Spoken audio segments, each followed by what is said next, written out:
wasiirka wasaaradda gaashaandhigga Soomaaliland mudane Ciise Axmed Yuusuf oo uu heliyo taliyaha ciidanka qaranka Soomaaliland Sarreeye Gaas Nuux Ismaaciil Taane oo shir jaraa'id ku qabtay xarunta miiska saraakiisha Soomaaliland ayaa uga digay maamulka Puntland dandaansi ay ku soo qaadaan ciidamada jidda hore ee Soomaaliland waxaana sheegeen in xukuumadda Soomaaliland ay jeceshahay inay daris wanaag ku wada noolaadaan dalalka jaarka ah isla markaasina la ilaaliyo nabadda wasiirka wasaaradda gaashaandhigga Soomaaliland oo arrimahaasi ka hadlayay waxa uu yiri shalay abaarihii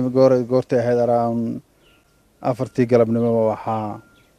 qori technical oo kamid ah ciidamadan intaan u filayno in Puntland oo ah qori 37 wuxuu sameeyay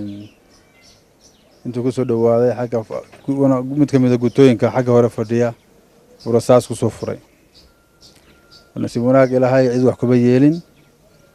inkastoo rasaas ku soo dhawaatay ciidanka laakiin wax khasaare ah oo ka soo kordhay ma jirin actionada noocaas oo kale ama ficilada noocaas oo kale ah waxa weeyaan waa provocation ama xaalad abuur ma garan karo inay iska dad carqalad abuurayo fidno walayaal oo iyagu xaalad abuurayay inay ahaayeen iyo inay wax taliska guud oo ciidamada xagga Puntland ay la qabeen ay ahaayeen anagu ma kala saari karo laakiin ficilkaasi shalay galab uu dhacay waa ficil liddi ku ah xasiloonida waa markii labaad saan ogahay oo ficil noocan oo kale dhaco inta gawaari technical ku soo dhawaadaan gutooyinka jidda hore ay rasaas ama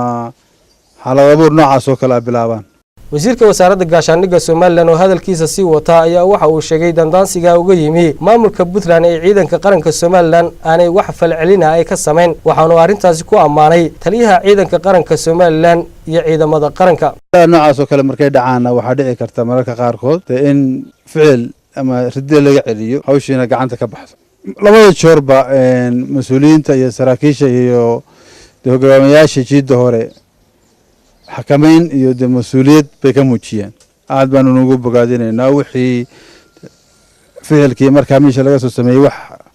liddi ku ah ama opposite ku ah oo ka jawaab celina may sameyn taliyaha ruuxiisa iyo kumaankiisa iyo macnaha way aragnimadiisa isagoo nin nabadeeda oo runtii dareensan xaaladdu say tahay baa keenaysa macnaha xakamaha intaa la eg laakiin haddii la taabto laga xunjuraafeeyo waxa weeyaan xaqiiqadu waxay tegaysaa markaa in la isdifaaco waxaa dhici karta maalmaha ka mid ah inaan wixii dulqaadka yaraado oo halkaa ficil ka dhasho ugu dambeyntiina wasiirka wasaaradda gaashaandhigga Soomaaliland waxa uu ugu baaqay shacabka Soomaaliland inay garab istaagaan ciidamada qaranka xaaladda adag duruufaha adag wada roobo daaya way taagan yihiin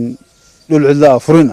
marka hadday duca noqoto iyo hadday taageero noqoto iyo hadday hambal iyo maxaan ku maxaa la dhiirigelin noqotaba